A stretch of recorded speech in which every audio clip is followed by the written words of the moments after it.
All right, so welcome back to another part of the second Republican presidential debate.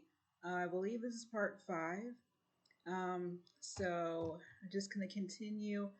We're an hour into it last time I left off, so I really don't want to watch another hour of this debate, but kind of have to since I already started it. So let's just get it out of the way. And yeah, I don't remember where we left off, but I'm just gonna pick it back up. I'm gonna turn the volume up some so everyone can hear. Here we go. Slaves develop skills which, in some instances, could be applied for their personal benefit.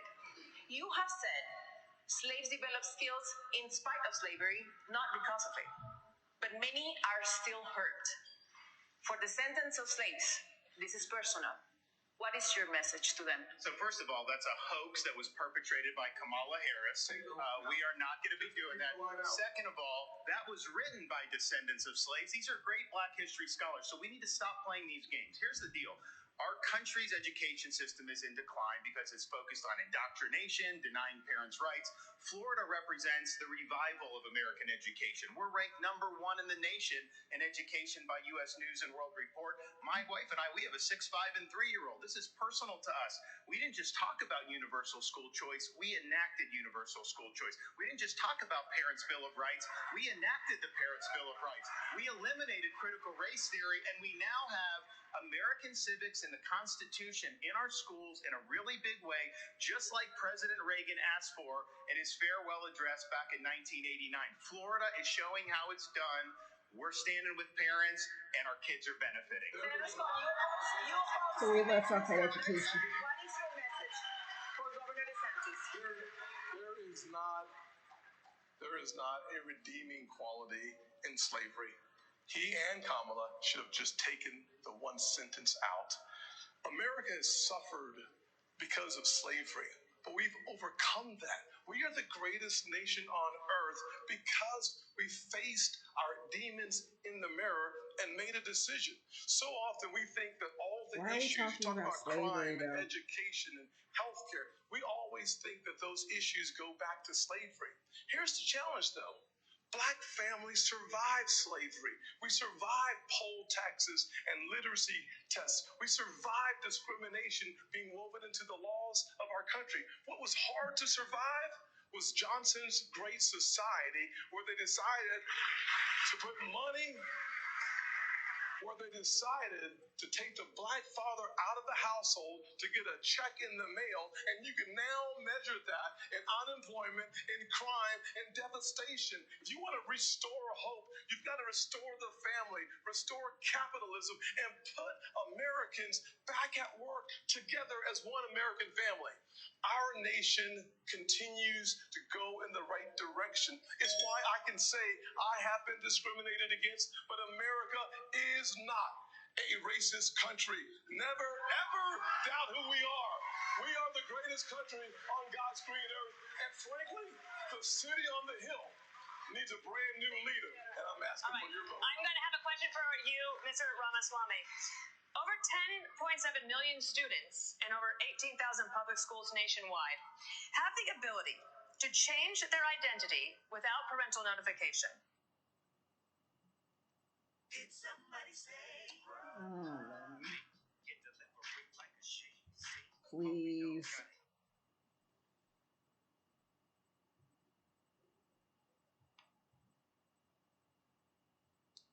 Well, that's kind of scary, that statistic. Sorry, we're interrupted by another stupid ad.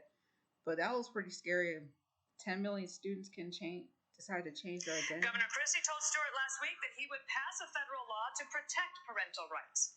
Would you try to do the same? I have to be very clear about this. Transgenderism, especially in kids, is a mental health disorder. We have to acknowledge the truth of that for what it is. Spiritual I met 2 issue. young women early in this campaign. On parental rights in school. Parents have the right to know. And you know what the hypocrisy of this is? Even New Hampshire failed to actually get past a piece of legislation here The very people who say that this increases the risk of suicide are also the ones saying that parents don't have the right to know about that increased risk of suicide. And I'm sorry, it is not compassionate to affirm a kid's confusion. That is not compassion, that is cruelty. I met two young women, Chloe and Katie, early in this campaign, who are in their 20s, now regret getting double mastectomies and a hysterectomy. One of them will never have children. And the fact that we allowed that to happen in this country is barbaric. So I will ban genital mutilation or chemical Okay, but I castration want to know, under the just age of 18, and specifically, parents have absolutely would you the try to right. pass a federal law that says parents should have that right? We are going to require states absolutely have to Then I follow that.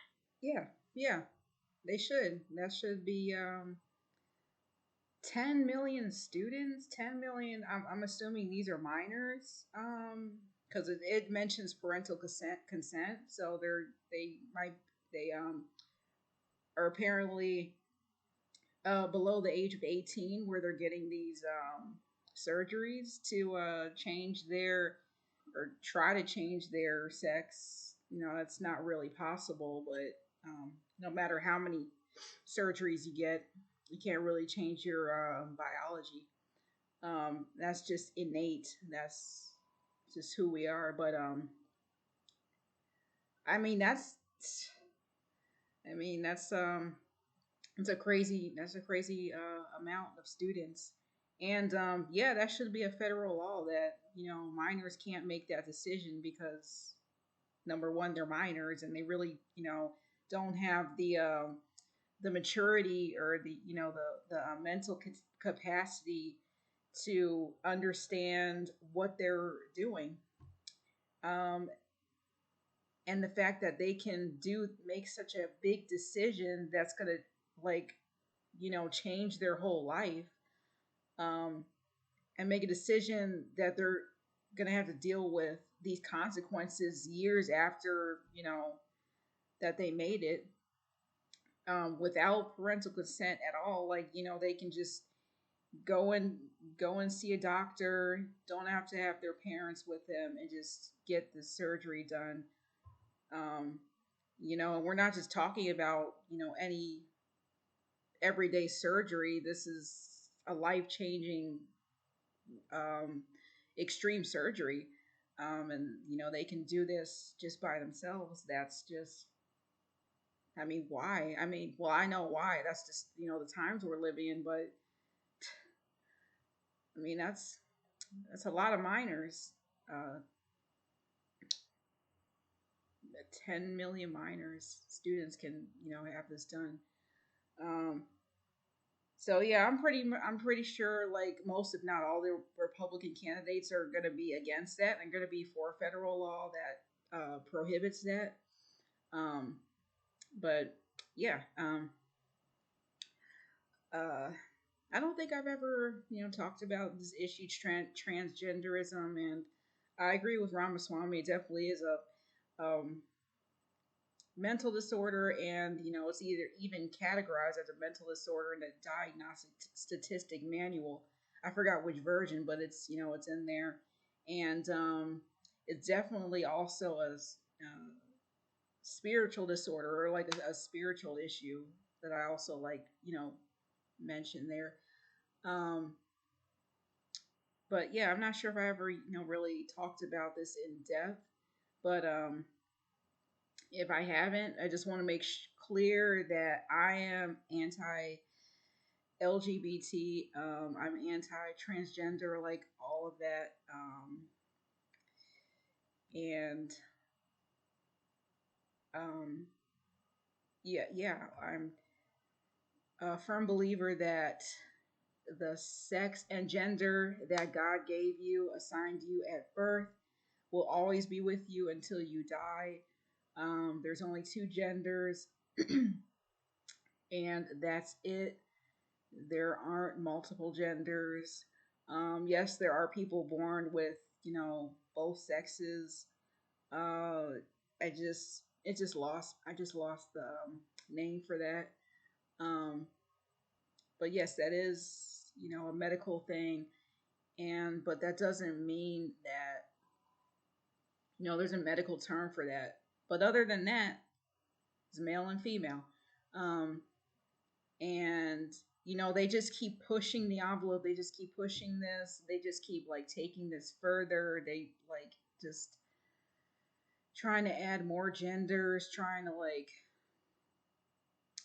um trying to like just take more extreme steps with these surgeries. And it's just, I'm not sure like what more I can say about it. um our chromosomes determine our sex and gender.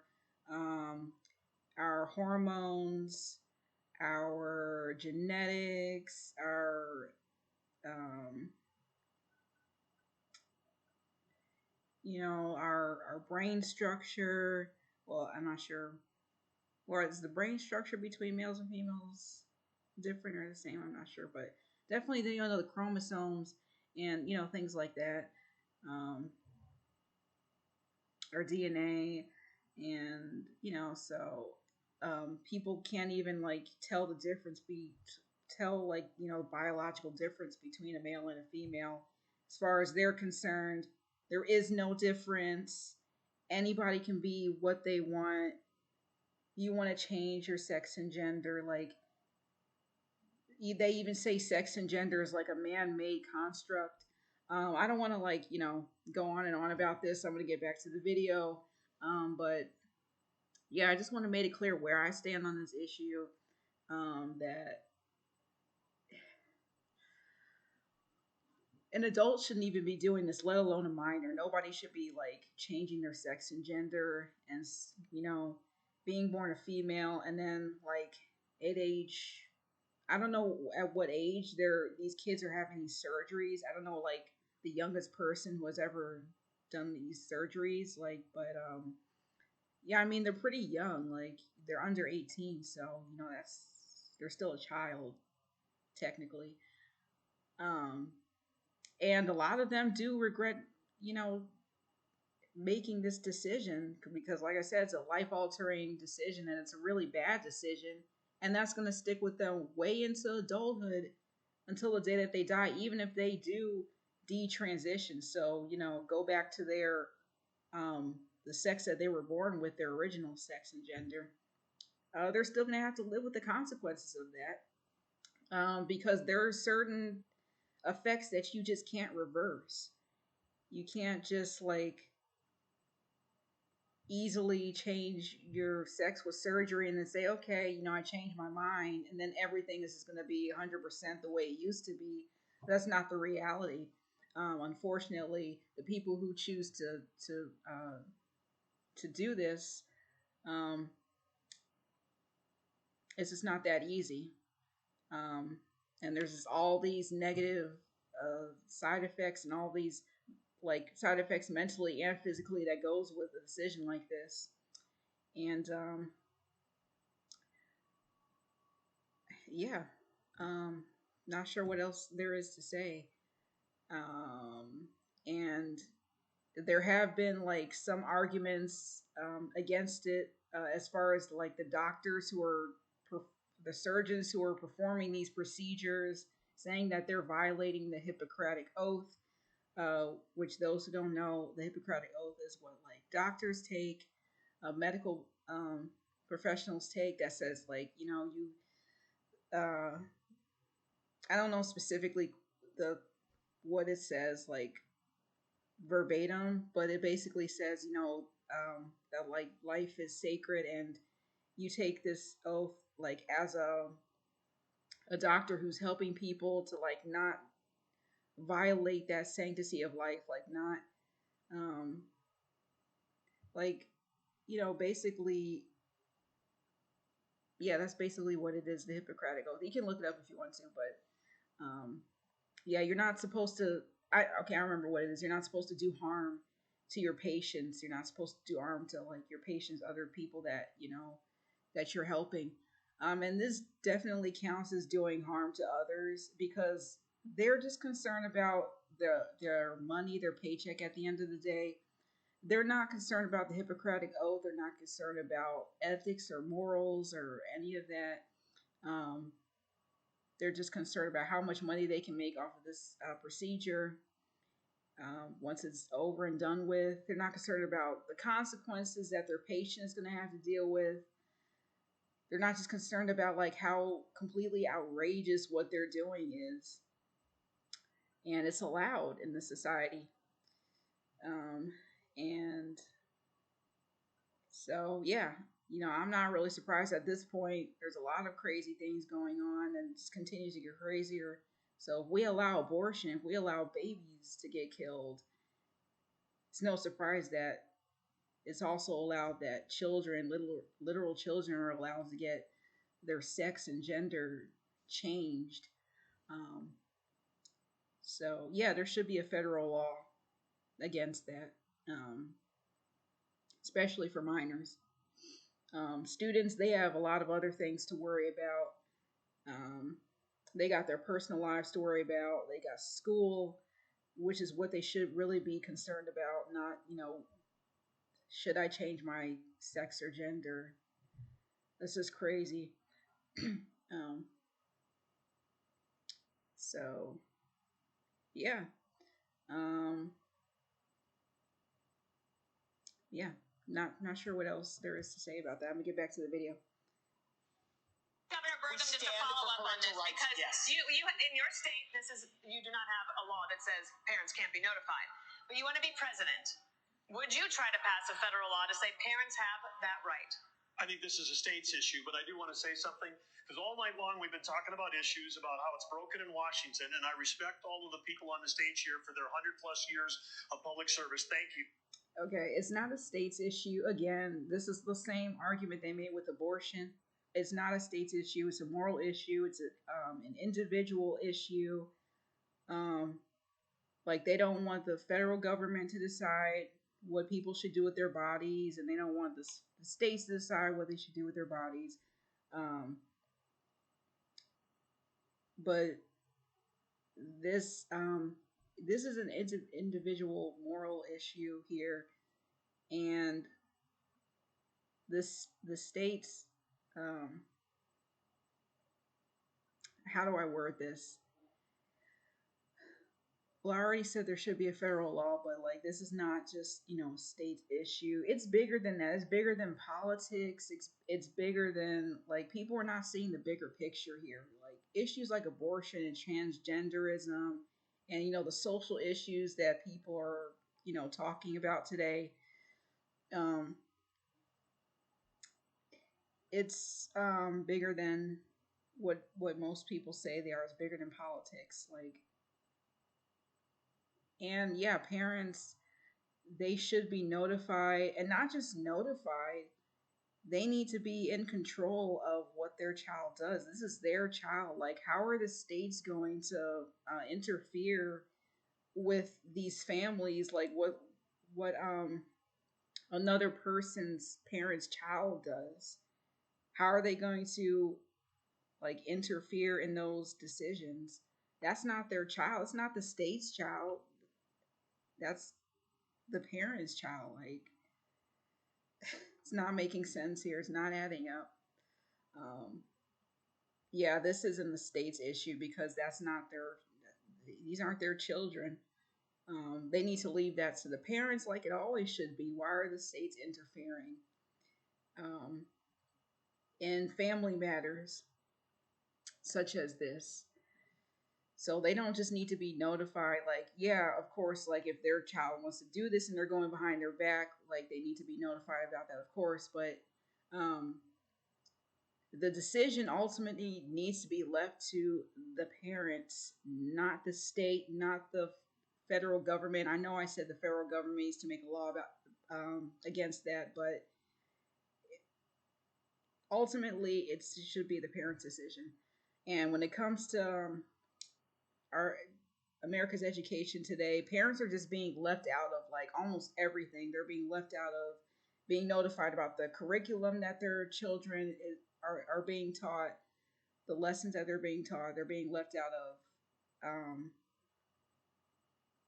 these surgeries that their kids want to get performed, like changing their sex and gender. They're just being left out of like all these important things.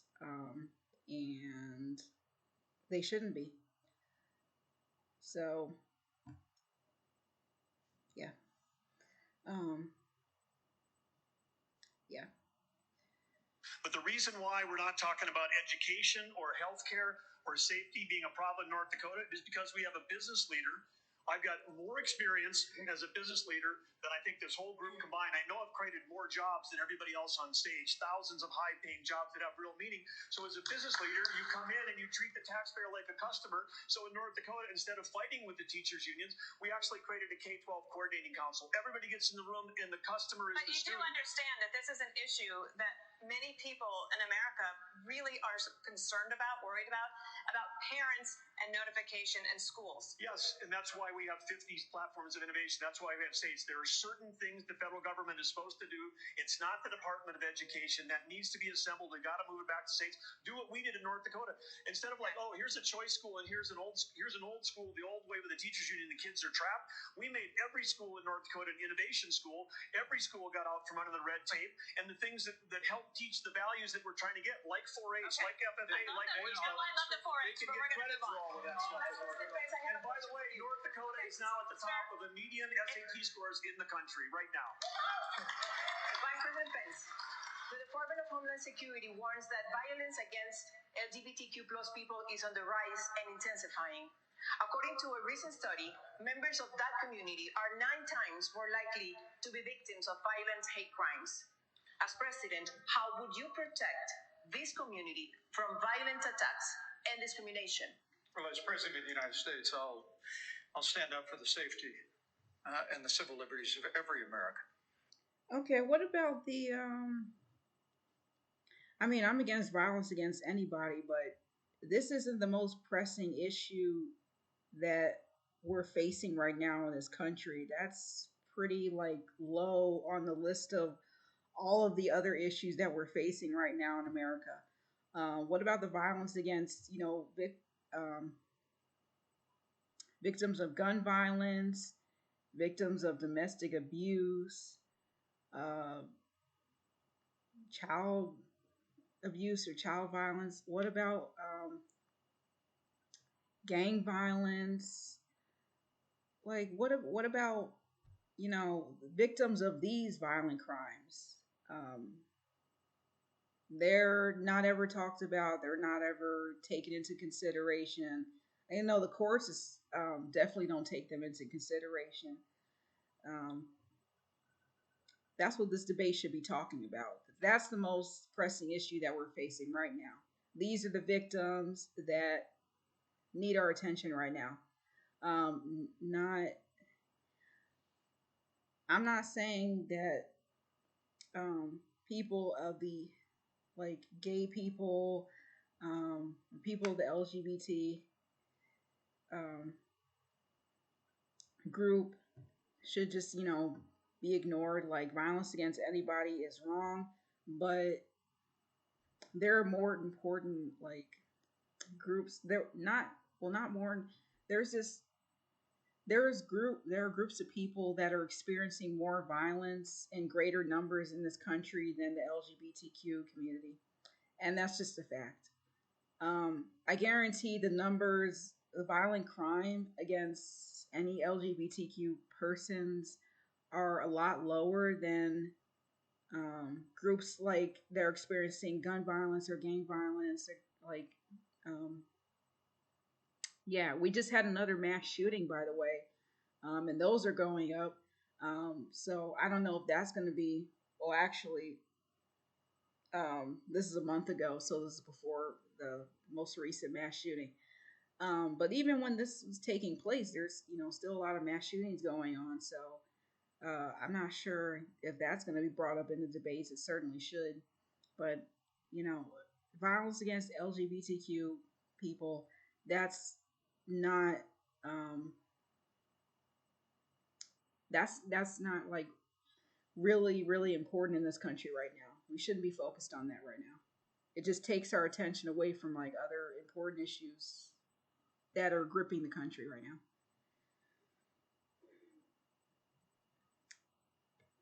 From every background. And I want the American people to know that. But I want to answer the question as well, Dana, that you just asked of Burke. Because by way of full disclosure, Chris, you mentioned the president's situation. My wife isn't a member of the teachers union, but I got to admit I've been sleeping with a teacher for 38 years. And full disclosure, look, education is a state and local function. The state of Indiana had one of the very first school choice programs in the country. And when I was governor of the state of Indiana, we doubled it.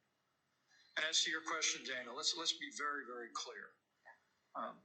When the Linn-Mar Community Schools in Iowa had a policy where you had to have a permission slip from your parents to get a Tylenol, but you could get a gender transition plan without notifying your parents, I weighed in with a foundation. That's not bad policy. That's crazy.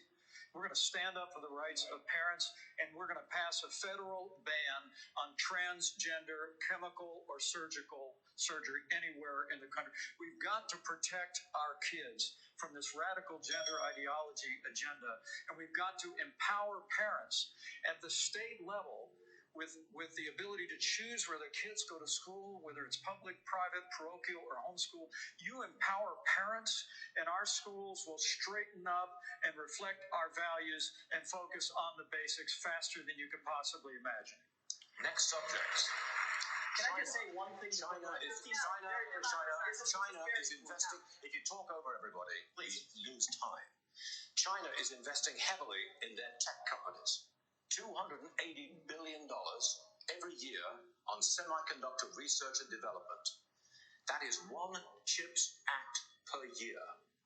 Governor DeSantis, you say companies like Google and Meta have too much power. Doesn't going after them give China an edge? No, I think you look at how our societies develop, they have huge amount of power over our society. They've cracked down on free speech. We're not saying you don't want them to do business, but you want it to be a free market. And right now they're monopolies. But this issue of China, I think, is really going to be fundamental. We have subcontracted out so much of our national needs to the CCP. We rely on them for a whole host of issues. We need to reshore and we need to decouple all those important industries. We need to get that back in the United States. They are our top geopolitical adversary by a country mile. Xi Jinping's got huge ambitions, not only in the Asia Pacific, but as you mentioned earlier, in our region. But ultimately, we've got to beat them on the economy. And so that's what we'll do as President of the United States. Governor Christie, I wanted to follow up on this because 22% of American workers fear their jobs will be lost to a robot. And you said in the past that the free market is the way to go. Would you retrain workers who lose a job to artificial intelligence, and to do what? Well, look, what I think artificial intelligence offers us is an extraordinary opportunity to expand well beyond the productivity that we have now, and to have Americans be able to be involved in that revolution, Dana. You know, each time we have shown incredible innovation and progress in this country. What we've done with it is to expand all kinds of new, even unthought of opportunities for folks. Yes, we have to do retraining for folks who lose some of their jobs, and we should be doing that. And we should have more training available both at the county college level and the local level for people to be able to access it. So yes, I would be in favor of that. But this is a much bigger issue than that. We can't be afraid of innovation. America has been the great innovator of this world over the last 250 years, a technological innovator, a manufacturing innovator, and a freedom and governmental innovator. And that's why America has to continue to stand strong in the world, pro-innovation, pro-progress. And I will tell you this, as President of the United States, what I will do is to make sure that every innovator in this country gets the government the hell off its back and out of its pocket so that it can innovate and bring great new inventions to our country that will make everybody's lives better.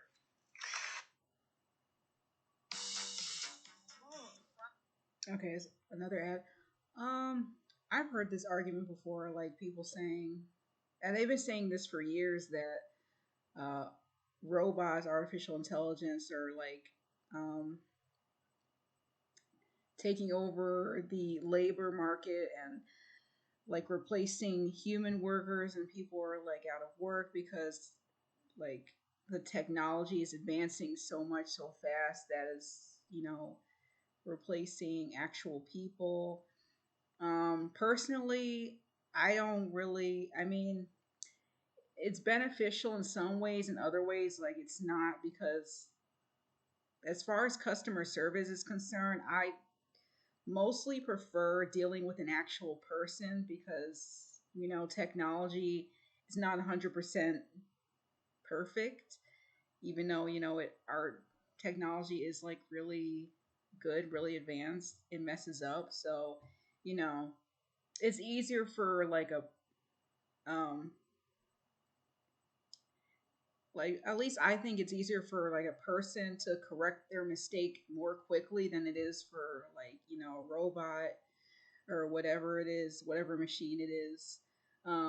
Because, when the technology messes up, I usually have to get a person, an actual customer service rep to come and, solve the technological issue. So I would have to get a person anyway. I mean, like either way, um, I would have to still deal with a person. So I would just rather deal with a person anyway, just to, make things easier. And just because, like, I don't know, just just as a human being, I just prefer dealing with other human beings than a robot. But like I said, I'm kind of like neutral. I'm kind of like 50-50. Like, I'm not completely against technology when it comes to that, but I'm not like, oh, let's have like all machines and robots replace all human workers. Like, I don't want to deal with people at all. Um, I'm not thinking that way either. So I'm kind of neutral on this. But what I do have to say about this, like, there needs to be a balance that, um, like a balance of like technology and, human workers. It shouldn't just be, um, it shouldn't be like too many people are losing their jobs to artificial intelligence, because that's not right and that's not good either. Then you're going to get like you might get like a lot of people maybe walking off the job, or like you might see a lot of protests or strikes. And that could become an issue too, all in its own. Um, and yeah, people are afraid to lose their jobs to, artificial intelligence. Can't really blame them. Um, because, a lot of things are transitioning to self-service, or to, using the kiosk. I know fast food, this is for fast food. Um, say grocery stores, retail. So, it's spreading to a lot of, areas in the workforce. So, I mean, people have like a good reason to be concerned about this, but like I said, there should be a balance. It shouldn't be, um, it's fine to use technology, but like, let's not overdo it. We still need people. People are still necessary. People are still important in the workforce. So let's not just completely replace people with robots. I'm not sure if it's like in the future, if this is going to become all automated, or if we'll still have people. Hopefully we'll still have people dealing with things, because I don't think that's really possible, just to completely replace humans with robots. I don't think that's practical, and I don't think it's possible, and I don't think it's necessary either. Because I mean, we're not that bad that we can't just, even down to the simplest things. There are still things that, people can do, that don't require machines all the time. So yeah, there should be like a healthy balance with artificial intelligence and human beings. We can, work together, but, shouldn't ever get to the point where, people are complaining, more and more people are complaining about, you know, robots are taking their job. So it shouldn't, get to that point. I'm going to skip this ad and get back into the debate.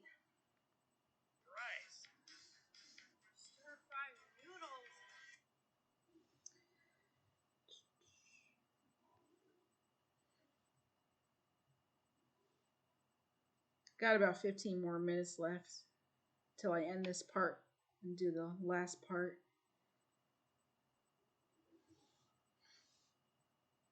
Mr. Ramaswamy, TikTok is banned on government-issued devices because of its ties to the Chinese government. Yet you joined TikTok after dinner with boxer and influencer Jake Paul. Should the commander-in-chief be so easily persuaded by an influencer? So the answer is I have a radical idea for the Republican Party. We need to win elections. And part of how we win elections is reaching the next generation of young Americans where they are. So when I get into office, I've been very clear. Kids under the age of 16, should not be using addictive social media. We're only going to ever get to declaring independence from China, which I favor, if we actually win. So while the Democrats are running rampant, reaching the next generation 3-1, there's exactly one person in the Republican Party which talks a big game about reaching young people, and that's me. And let me level with all of you. I'm the new guy here, and so I know I have to earn your trust. What do you see? You see a young man who's in a bit of a hurry, maybe a little ambitious, bit of a know-it-all, it seems at times. I'm here to tell you, no, I don't know it all. I will listen. I will have the best people, the best and brightest in this country, whatever age they are, advising me. We will be probably many of the people on this stage included. That's how I built my companies. I want to be challenged. I want people who disagree with me. That's what makes America great, because we're not a perfect nation. We're founded on the pursuit of perfection. That is what makes America great. And that is why we will end it once we win this election. I have to jump. I have to jump in here. I'm sorry. There's one person on this. This is infuriating because TikTok is one of the most dangerous social media apps that we could have. And what you've got, I honestly, every time I hear you, I feel a little bit dumber for what you say, because I can't believe that here you've got a TikTok situation. What they're doing is these 150 million people are on TikTok. That means they can get your contacts, they can get your financial information, they can get your emails, they can get text messages, they can get all of these things. This is China very important knows for our party. exactly what they're This doing. is very And important what for our we've party, and I'm seen going to is say it. you've gone and you've helped China make medicines in China, not America. You're now wanting kids to go and get on the social media that's dangerous for all of us. You went and you were in business with the Chinese that gave Hunter Biden $5 million. We can't trust you. We can't trust you. We can't have TikTok in our lives. This is We very need to ban it. Mr. Ramaswamy, you have 15 seconds. I think, excuse me. You have 15 seconds, Mr. Ramaswamy. I think we would be better served as a Republican Party if we're not sitting here hurling personal insults and actually have a legitimate debate about policy following Reagan's 11th Amendment in his honor. And the answer is, that is what actually makes our country strong. And I believe in these people. These are good people on the stage that disagree, but let's have a legitimate disagreement. That's what I would say. Stuart, can we get back to the question? No, we cannot. Governor DeSantis, I'm going straight. On this stage Sir, we will have to cut your mic, and I don't want to do that. I don't. So, Governor DeSantis, let me go to you. Experts say President Putin has ordered assassinations across Europe, cheated on arms control treaties with the U.S., and seeks to work with China to force our decline. President Reagan believed that if you want to prevent a war, you better be prepared to fight one. Today, the Republican Party is at odds over aid to... Let me, I know they're moving on to Putin and Russia, but let me just like jump in. So, I'm 28, and so, I'm still young, but I only have like 2 social medias that I use. I use Facebook. I've been using Facebook for years, and I use YouTube. That's how I make my YouTube videos. Other than that, I have made accounts on other social media sites, but in general, like overall, I don't really use social media like that. I'm not really big into social media. I don't know, like, I don't call myself an influencer because I don't have, like a really huge following.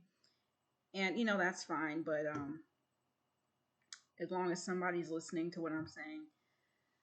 But anyways, yeah, I'm not really big into social media. I'm not really like, I use it, but, I'm not really obsessed with it. But what I wanted to say, back to TikTok, Um, so I know they're talking about, banning it because you know, China is connected to it and everything. But also, it's dangerous because of these TikTok challenges that you hear about all the time in the news. Like all these young people just like using TikTok as a platform to like do all of these dangerous, crazy challenges. So that's an issue too. That should have been brought up too, because that's mentioned all the time, and that's been happening for years. Like, you know, I heard that TikTok used to be, different, and then as it like got more popular, just people started using it for the wrong things, and you guys know what I'm talking about, like these fatal challenges that these young people are doing on TikTok, like ingesting, consuming things that they shouldn't be consuming, just like all these crazy things that are hurting themselves and hurting others just for clout, just for like fame and attention and followers and all this other stuff. So that's also a big issue, not just on TikTok, but like pretty much every social media platform. Not like every, but most of them. People are doing this stupid stuff just to gain more of a following on their whatever social media that they're on. Um, so yeah, the TikTok challenges. Um, so yeah, I didn't know that they banned it already, but that's good though. Um, I don't believe it'll 100% stop young people from doing these stupid challenges, because they could just easily find another social media platform to do these challenges on, or to do other dumb stuff on. But at least that's one social media platform that we don't have to worry about anymore. So it's good that it's banned, because it needed to be banned a long time ago. The price tag so far is $76 billion. But is it in our best interest to degrade Russia's military for less than 5% of what we pay annually on defense, especially when there are no U.S. soldiers in the fight? It's in our interest to end this war, and that's what I will do as president. We are not going to have a blank check. We will not have U.S. troops, and we're going to make the Europeans do what they need to do. But they've sent money to pay bureaucrats' pensions and salaries and funding small businesses halfway around the world. Meanwhile, our own country is being invaded.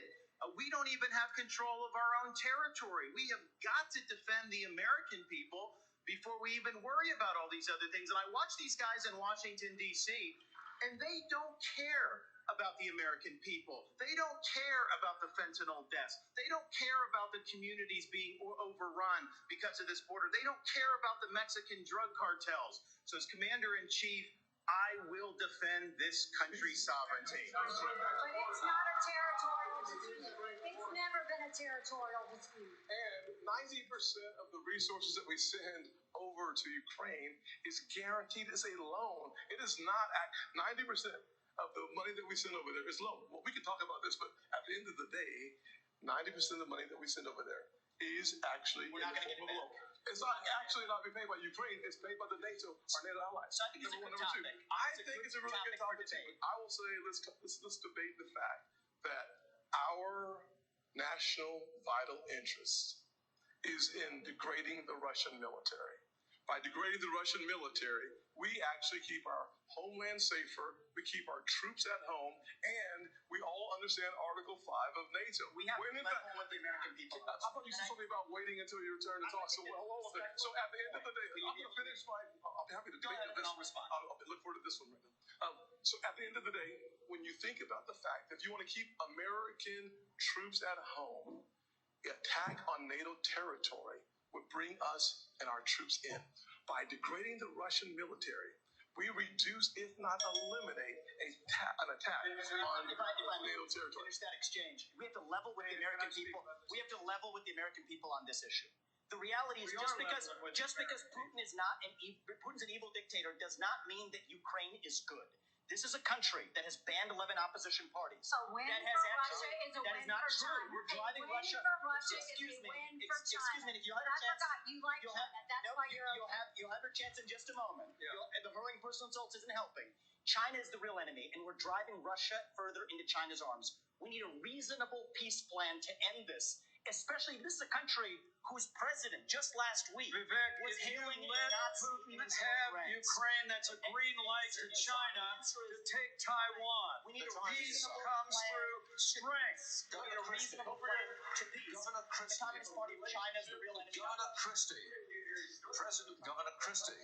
President Biden's first 2 years have brought China, Russia, and Iran closer together.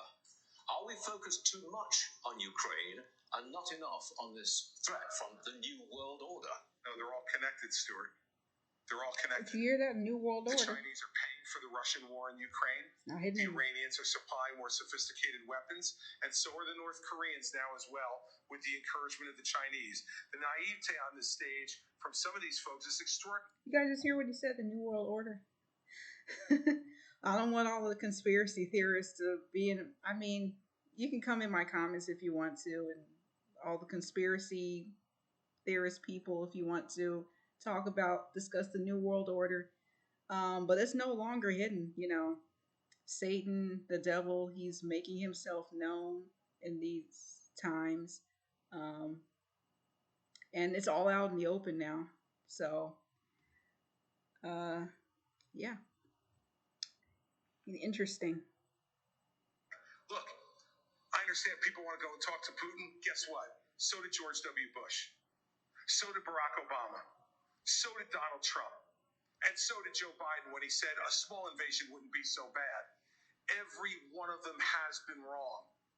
And the fact of the matter is, we need to say right now that the Chinese-Russian alliance is something we have to fight against, and we are not going to solve it by going over and cuddling up to Vladimir Putin. Look, Donald Trump said Vladimir Putin was brilliant and a great leader. This is the person who is murdering people in his own country, and now not having enough blood, he's now going to Ukraine to murder innocent civilians and kidnap 20,000 children. And let me tell you, if you think that's where it's going to stop, if we give him any of Ukraine, next will be Poland. This is a guy who said, this is a guy in 1991 who said that was the darkest moment in world's history when the Soviet Union fell. Listen, everybody, he wants to put the old band back together, and only America can stop it. And when I'm president, we will. Governor Burgum, I want to get to Governor Burgum. He hasn't had a chance. I have a question I think you're going to really like, or at least you have experience in it. And we need to talk about America's farmers because there is a foreign policy connection here. The U.S. and China are in this fierce economic competition. It's hurting American businesses, and there is blowback against American farmers because China then targets them in retaliation. How would you, as president, protect American farmers and ranchers from that kind of retaliation from a foreign government like China? Well, first of all, we've got the best farmers and ranchers in the world right here in America. If they have a level playing field, they can outcompete anyone in the world. But this is part of the larger issue that we're talking about here, which is we're in a Cold War with China. The Biden administration won't admit that. But we're also in an economic war through what we're doing with agriculture and energy. And we're also in a war with them relative to cyber war. We get attacked every day in North Dakota, every state, every school district, our tribes, all being attacked every day by either China, Russia, Iran, or North Korea. And now we've got a Biden administration whose whole policy is appeasement. They're out there, creating the world, making it less safe. $6 billion they traded for 5 people. They've just now set a price on anyone's head who's a tourist from America, who's a student from America, for kidnapping. If you want more kidnapping, put a price on it. And then they're also helping Iran get to have more closer to nuclear weapon, which pushes all of the Middle East closer to China and Russia. The whole thing is absurd. And then, of course, we're going to give Ukraine to Russia, and then we're going to give Taiwan to China and think that's a foreign policy. That will make our nation less successful, make us more poor. And at the core of all that is energy policy, because China imports 10 million barrels of oil a day. They're the largest importer in the world, and we've had 4 cabinet members from the Biden administration there this summer, and none of them talked about U.S. energy. The first one to go to each of those countries was Kerry to talk about the folly of the climate climate policy, which is making the world less stable. It's empowering dictators. It's not about climate change that we need worried about. It's about the Biden climate policies that are actually the existential threat to America's future. Can I speak about Mexico's president called who supports sending U.S. military into the country, quote, scoundrels. Mexico is the United States' most important trade partner and border security. You say you will send special operations to attack the cartels in Mexico. So, this means boots on the ground, drone strikes. It means special operations. It's how we deal with our terrorists. And what you need to do is understand that Mexico's not being a good partner if we lost 75,000 Americans last year. Mexico's not being a good partner if they're letting the cartels get away with what they're getting away with.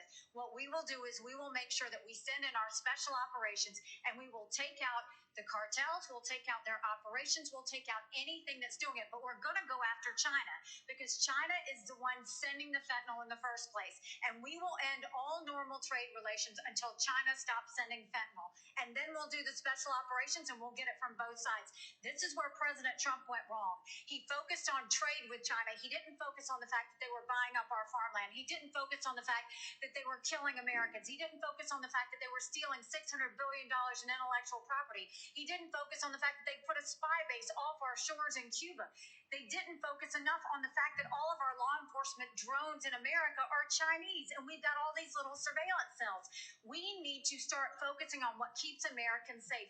That hasn't happened in a long time. As your president, I will make sure every American is safe, and we'll do whatever it takes to make that happen.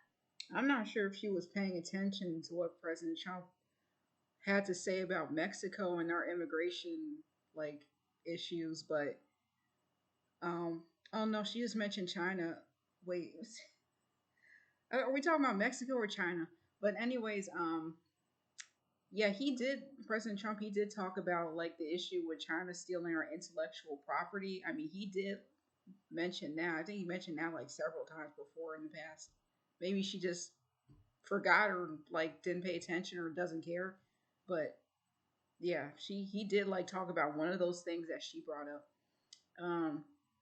And yeah, why are we talking about Mexico being a partner to us as far as the immigration is concerned? Because they're the reason why we're dealing with all these issues in the first place.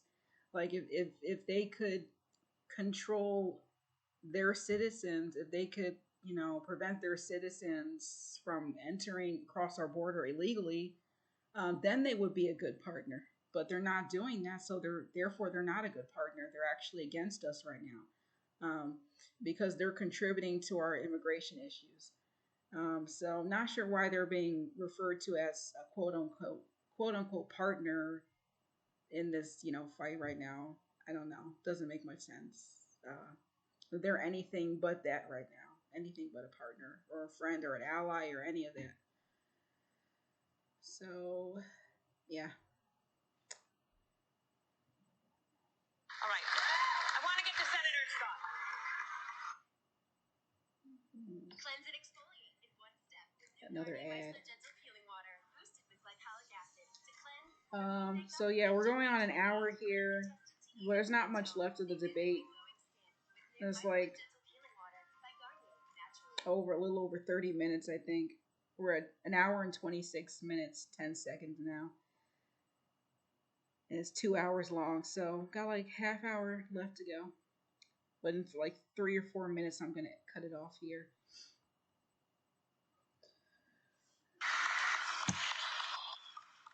You're all auditioning for the job as President of the United States. You want to earn these votes. But the world's problems land in the Oval Office. During the presidential debates in the year 2000, neither Al Gore nor George W. Bush was asked about Al-Qaeda. Yet, just 1 year later, Al-Qaeda's attack on September 11th claimed nearly 3,000 lives. And the farther we get from September 11th, the closer we are to September 10th. Senator Scott, you have no executive branch experience. What has prepared you to protect the nation from a major man-made national security crisis? One of the things I've had the good fortune of doing is serving on committees in the United States Senate, like the Senate Armed Services Committee. I'm on the Senate Foreign Relations Committee, also on the Finance Committee and the Banking Committee, talk about addressing the issue of fentanyl.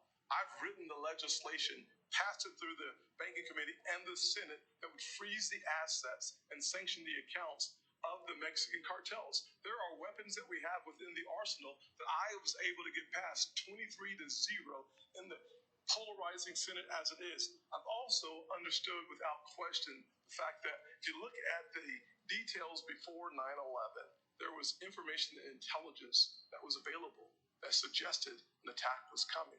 Having the right intelligence partners with us is key to making sure that we prevent the next 9/11 from ever happening.